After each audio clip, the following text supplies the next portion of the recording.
Today has to be the worst day of my life. I think I might be a fool. There is a general strike, but I am determined to make it to school on my bike. And I have gone 97 kilometers unaccompanied. Oh, please, God, protect me. The year is 1926.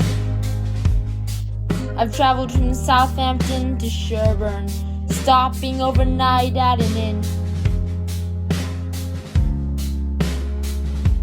I have inclination towards mathematics and science.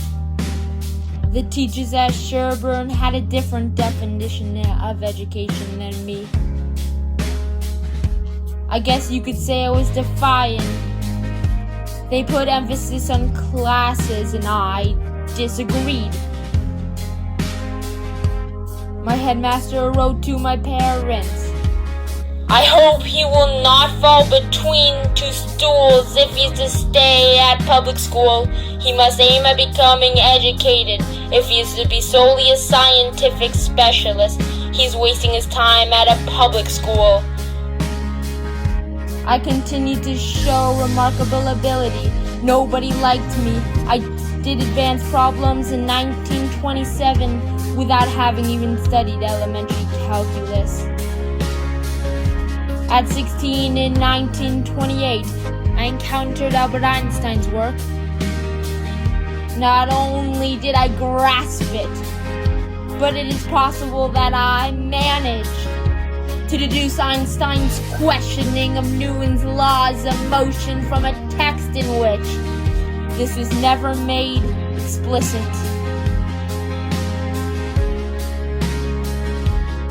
Then there was this guy. His name was Christopher Morcom. Oh, and it makes me cry that I want him in my life. He was a fellow pupil. He inspired me in my future endeavors. We were a duo. We were supposed to be together forever, and then he died. Christopher was no longer in my life. It was February 1930. It was complications of bovine tuberculosis. It was contracted after drinking infected cow's milk some years previously. He was just 19. How could God allow this? We were just 19. I don't know how to deal with this. How could God even exist? We were supposed to be together. Today is the worst day of my life. The only God is math. The only God is math. The only God is math. I wrote Christopher's mother. I am sure I could not have found anywhere another companion so brilliant and yet so charming and unconceited. I regarded my interest in work and in such things as astronomy, to which he introduced to me, as something to be shared with him, and I think he felt as little same about me. I know I must put as much energy, if not as much interest, into my work as if he were alive, because that is what he would like me to do. Why did he have to die? The only God is math. The only God is.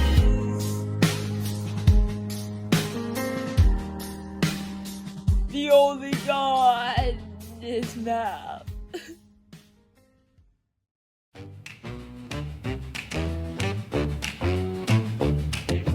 I worked on the decidability of problems, starting from Gödel's incompleteness theorems. Between between the springs of 1935 and 1936. I did as well. I wrote a typescript. I sent it to Max Newman that same month. Church published his Unsolvable Elementary Number Theory. It had really similar conclusions to my then yet unpublished work. That made me weary. Does he think that I am Burke? Finally, on May 28th, I finished and delivered my 36-page paper for publication called On Computable Numbers with an Application to the Indecency Problem. I reformulated Kurt Gödel's 1931 results on the limit of proof computation. The decision problem was originally posed by German mathematician David Hilbert in 1928. 2 years before Christopher died, I'm fine. Okay. I proved that his universal computing machine would be capable of performing any conceivable mathematical computation if it were representable as an algorithm on computable numbers.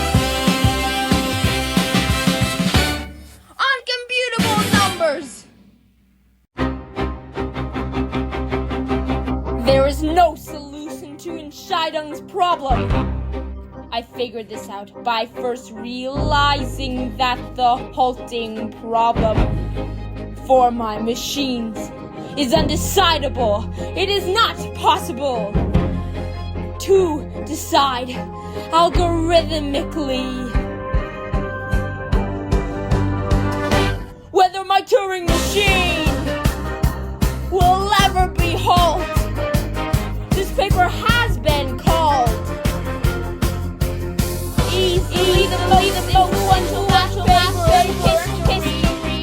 Turing's proof was released after my approach is considerably more accessible and intuitive than Church's.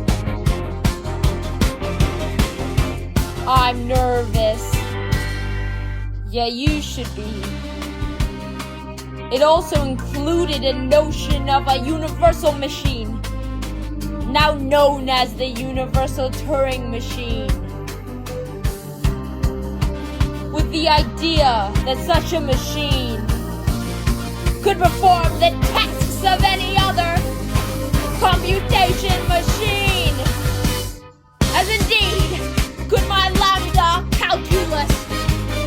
According to Church thesis, Turing machines in the lambda calculus are capable of computing anything that is computable.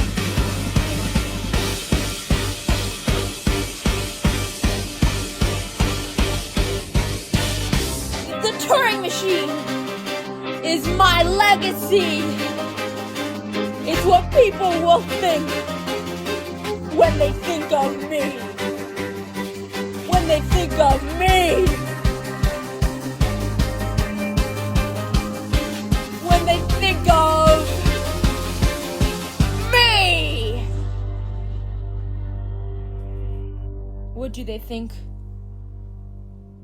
of me?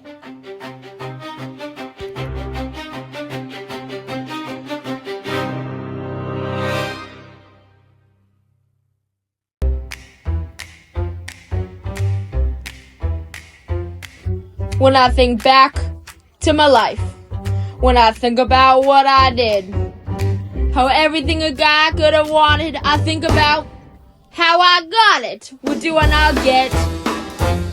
What do I not get? What do I not get? In 1941, I got engaged to Joan Clark. It was great. She's a fellow mathematician and cryptanalyst, but our engagement was short-lived. To go back, in the 1940s, I became worried about losing my savings in the event of a German invasion. In order to protect it, I bought 2 amazing silver bars weighing 3,200 ounces and worth 250 pounds. I buried them in Bletchley Park, upon to dig them up.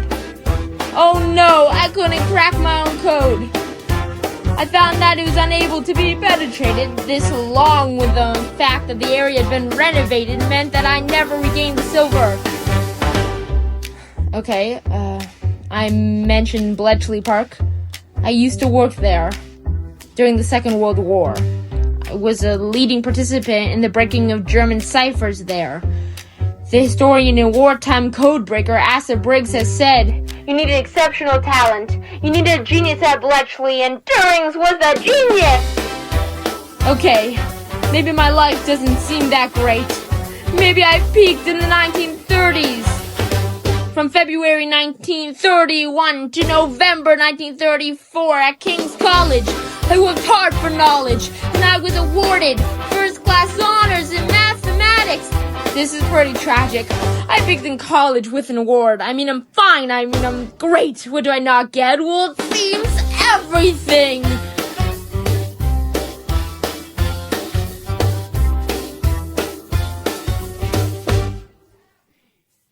Right, I also did a running thing. While working at Bletchley, I, who was a talented long-distance runner, occasionally ran the 64 kilometers to London when I was needed for meetings. Too bad I wasted it with a blunder. I'm still saving. I was capable of world-class marathon standards. I tried out for the 1948 British Olympic team, but I was hampered by an injury. When asked why I ran so hard in training, I replied, "I have such a stressful job that the only way I can get it out of my mind is by running hard. It's the only way I can get some release." Doesn't matter, because I'm not happy. I wasn't even happy when with my future bride. I thought I'd make her cry by finally being true to not just her but myself. I like guys. She was unfazed by the revelation. I decided that I could not go through with the marriage. I fell for my temptations. In December 1951, I met Arnold Murray, a 19-year-old unemployed man. Oh dear, I was 39 years old, but with a flurry of emotions I've not felt in years. I was walking along Manchester's Oxford Road when I met him just outside the Regal Cinema. Oh no, don't do this. I can't do this. I want to do this. I invited him to lunch. He said yes. What do I not get? Maybe not awards, but true happiness. That's what I get. That's what I get.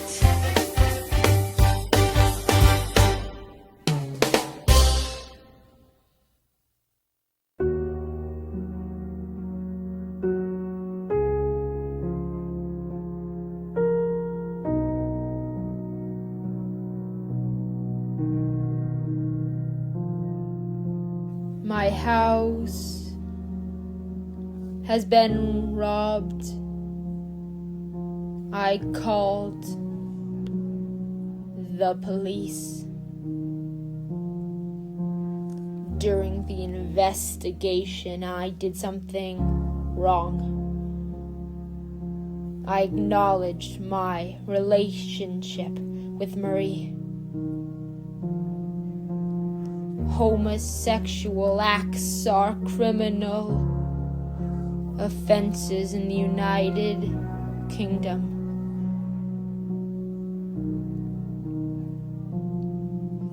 They charged me with gross indecency.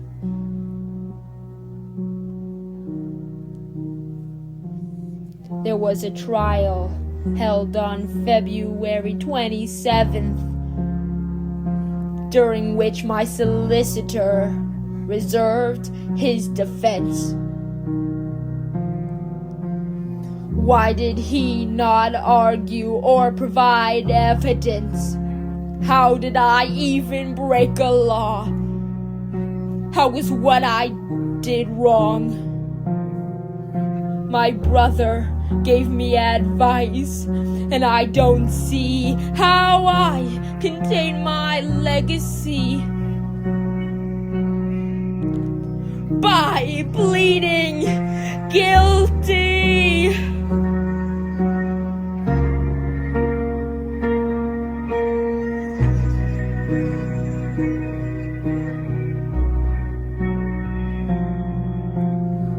case Regina v. Turing and Murray was brought to trial on 31st March 1952. I have been doing the calculations in my head, and there's nothing I can do.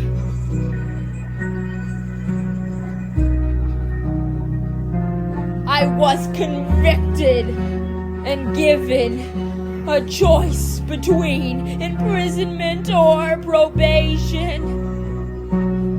How could God allow this to happen to me?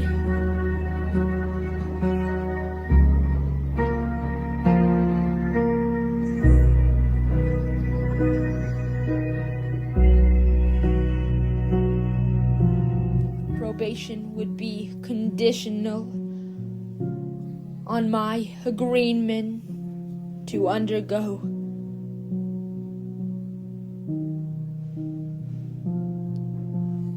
hormonal physical changes designed to reduce libido, known as chemical castration. The only God is math. The only God is math. The only God is math.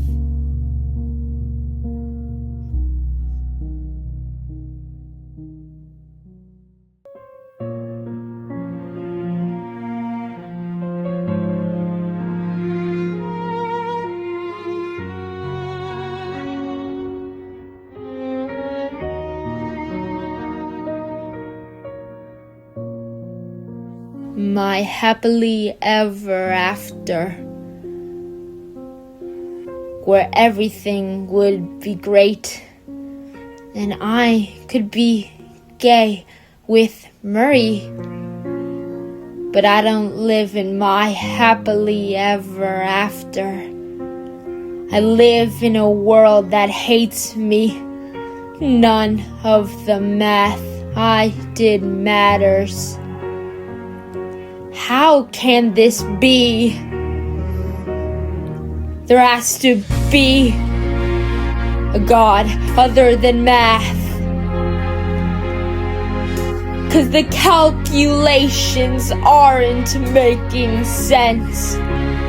When I look back at my past, I want to go where Christopher went. I want my happily ever after. Why don't I deserve it? I want to be with Christopher. He is what I miss. He is my happily ever after.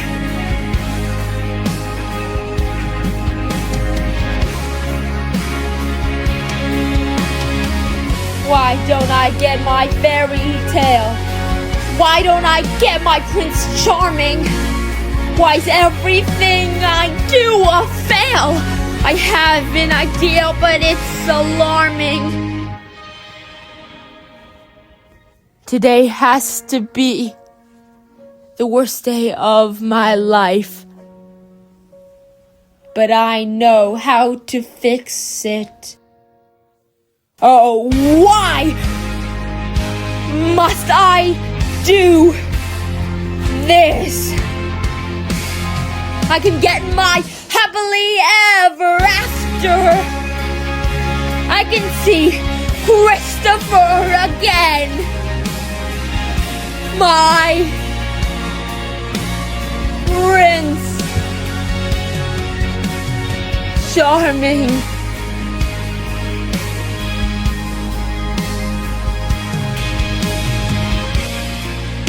I eat an apple every night. My favorite movie is Snow White. I know how to get Christopher back in my life.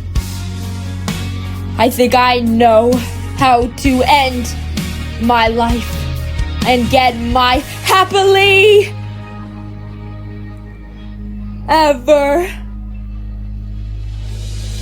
after.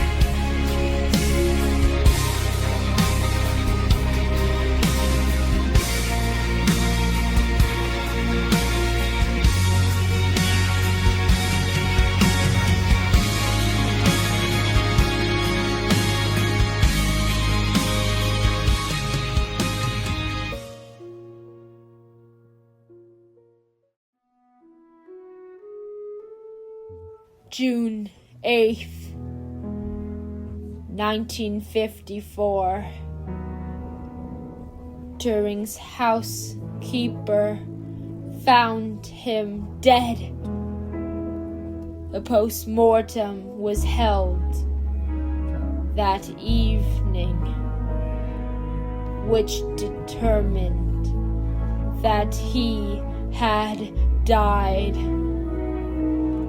the previous day at 8:41 from cyanide, when his body was discovered. An apple lay half-eaten beside his bed. Turing's brother John identified the body the following day and took the advice given by Franz Greenbaum to accept the verdict of the inquest, as there was little prospect of establishing that the death was accidental. The inquest was held the following day, which determined the cause of death to be suicide.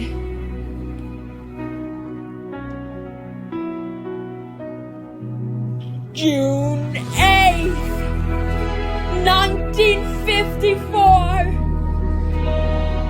He killed himself. I would not die till 1995 at the age of 92. Or what you could do if you lived as long as me. In 1966, the Association for Computing Machinery established the Turing Award to recognize major lasting contributions to the field of computing. The award is widely considered the Nobel Prize of Computing, which is fitting because you are the founder of theoretical computer science and artificial intelligence. I know you did win a lot in life. I know you were not very happy. But I hope that you know that you made a difference. And now you can live